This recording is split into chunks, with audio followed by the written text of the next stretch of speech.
Think positive. Ruin was a 15-year-old boy, living in a small village, nestled between green hills and wide fields. Though his family was poor, he never complained. However, life wasn't always easy. His father, a daily wage laborer, often struggled to find work, and his mother did sewing jobs, to keep food on the table. Ruin had to walk 5 kilometers every day, to reach school, and sometimes, he went hungry to bed. One rainy morning, Ruin's shoes tore apart, during his walk to school. His classmates laughed, when they saw him enter class barefoot, his clothes wet and muddy. Embarrassed, he sat quietly at the back of the room, his eyes fixed on the floor. After school, his teacher, Mr. Sen, called him aside. "Why didn't you tell me your shoes were torn?" he asked gently. Ruin shrugged. "It's okay, sir. At least I have feet to walk. Some people don't even have that."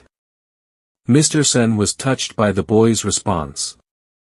"That's a positive way to think," he said, smiling. "But sometimes, you must also ask for help." Ruin thanked him, and walked home in the rain, still smiling despite the cold. His heart was full of hope. He had a habit of focusing on the good things, no matter how small. He'd say to himself, "At least I have a home, parents who love me, and a school to go to." That evening, Mr. Sen visited Ruin's house, with a pair of used, but sturdy shoes, and a bag full of books. "These are for you," he said. "You have a bright mind, and a bright heart.